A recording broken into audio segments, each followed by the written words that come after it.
एक मुद्दा। दूसरा, ये परिस्थिति पैदा जो हुई प्रभोग का मुद्दा बनेगा।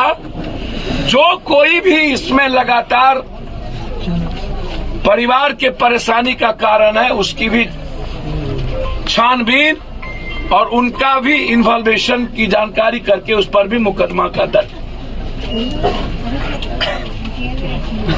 Complete mobile location, mobile adoration, कितना फोन मनोज झा या उनके परिवार को, जिनसे 3 लाख कोई मन्नू झा या अभिषेक कौन झा हम नहीं जानते, जिनसे भी लिया हो या जिनसे भी कर्ज लिया हो, वो उनकी भूमिका क्या थी। तो हम भूमिका की तलाश, आत्महत्या करने पर विवश क्यों हुआ उसकी, और ये आत्महत्या सिस्टम सबसे बड़ा दोषी है। सरकार की गलत नीति के चलते लगातार गरीब और मिडिल क्लास का जो परिवार है वो आत्महत्या की ओर बढ़ रहा है। लॉकडाउन ने भारत की जिंदगी को तबाह किया, जीएसटी और नोटबंदी के बाद, और हमें मरने पर मजबूर किया है यह व्यवस्था। और जो बचा खुचा था महंगाई ने 17% कपड़ा,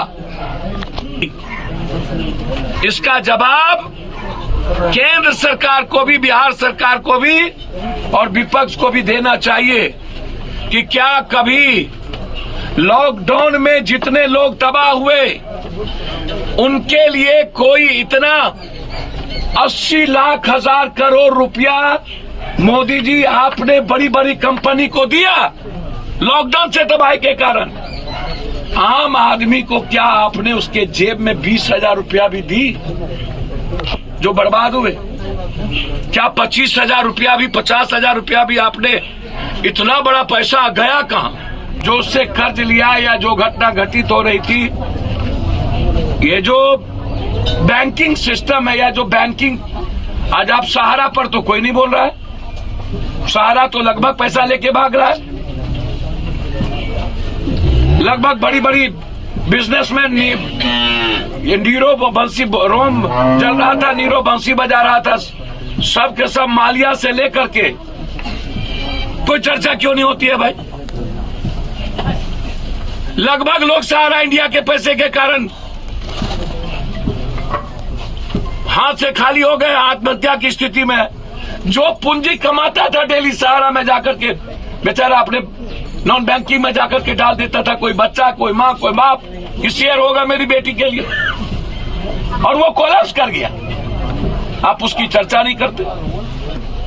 जब मेरा बैंकिंग सिस्टम सही नहीं है तब तो हम 10% पर ब्याज लेते हैं, क्योंकि बेटी की ब्याह तो करानी है, व्यापार करना है।